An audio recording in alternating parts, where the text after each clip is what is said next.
Good morning, everybody, and who would believe it's Monday again? We had a lovely weekend, weather-wise. I hope you were able to get out and about and get a wee bit of sunshine about yourself, even if it was just out in the garden or out for a wee walk.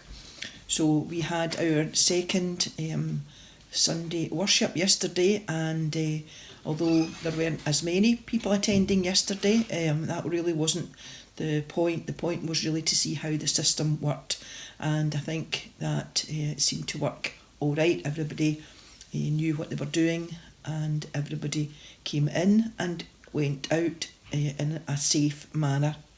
So hopefully that gives us a wee bit spur on to see what our next move is going to be. So went really well yesterday. We have a session meeting tonight when we are going to be discussing what we might do next. So there is a wee light at the end of the tunnel for us all.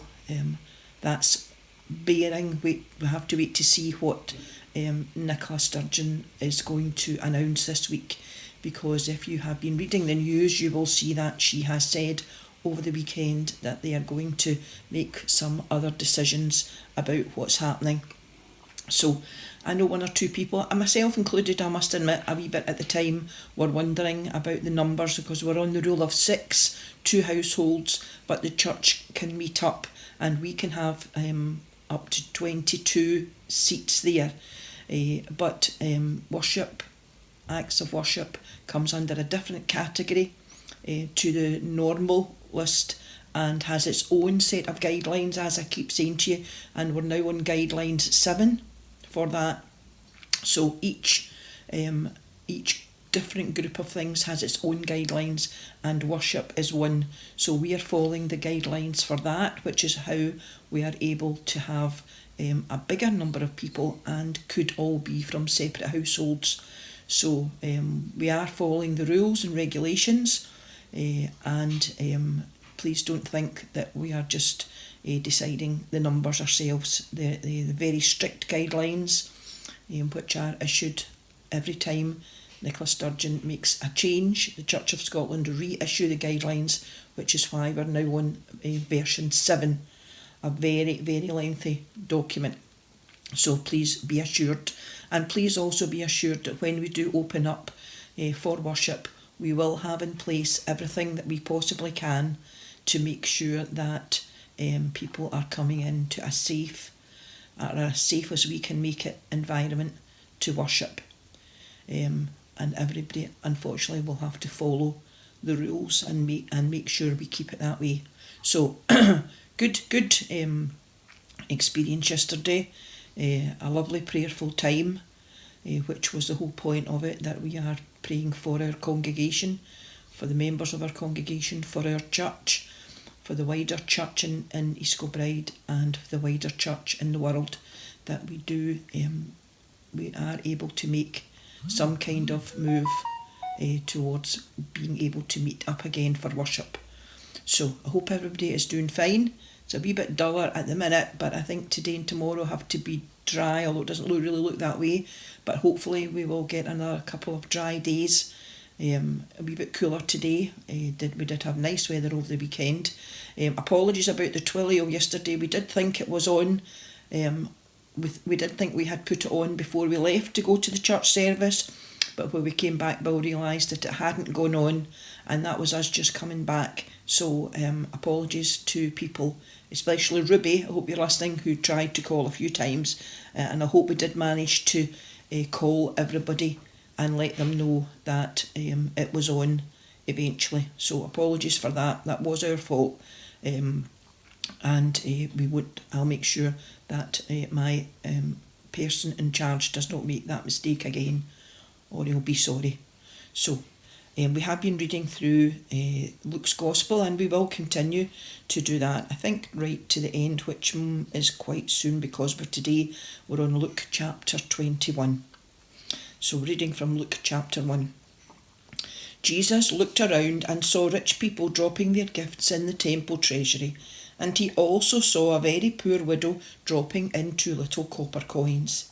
He said, "I tell you that this poor widow put in more than all the others, For the others offered their gifts from what they had to spare of their riches, but she, poor as she is, gave all she had to live on." Some of the disciples were talking about the temple, how beautiful it looked with its fine stones and the gifts offered to God. Jesus said, "All this you see. The time will come when not a single stone here will be left in its place. Everyone will be thrown down." "Teacher," they asked, "when will this be? And what will happen in order to show that the time has come for it to take place?" Jesus said, "Watch out. Don't be fooled. Many men claiming to speak for me will come and say, 'I am he,' and 'the time has come.' But don't follow them. Don't be afraid when you hear of wars and revolutions. Such things must happen first, but they do not mean that the end is near."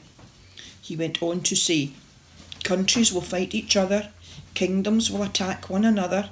There will be terrible earthquakes, famines, and plagues everywhere. And there will be strange and terrifying things coming from the sky. Before all these things take place, however, you will be arrested and persecuted. You will be handed over to be tried in synagogues and be put in prison. You will be brought before kings and rulers for my sake.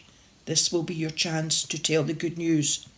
Make up your minds ahead of time not to worry about how you will defend yourselves, because I will give you such words and wisdom that none of your enemies will be able to refute or contradict what you say. You will be handed over by your parents, your brothers, your relatives, and your friends, and some of you will be put to death. Everyone will hate you because of me, but not a single hair from your heads will be lost.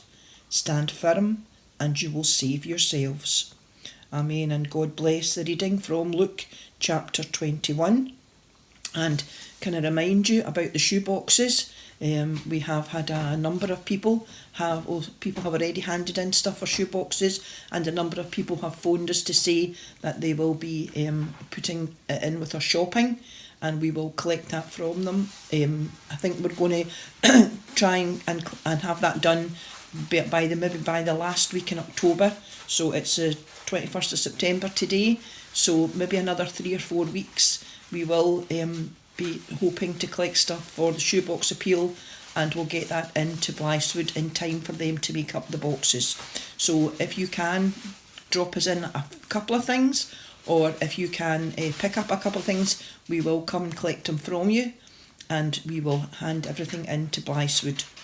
So I don't think there's really anything else. So session meeting tonight, Blythswood boxes if you can.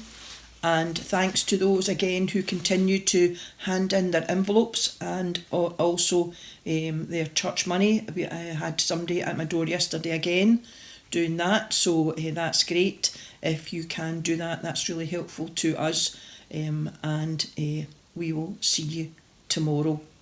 And take care, everybody. Phone us if you need anything or you want to know anything, but hopefully we'll have more information for you tomorrow. So take care, everybody, and we will see you tomorrow. Bye.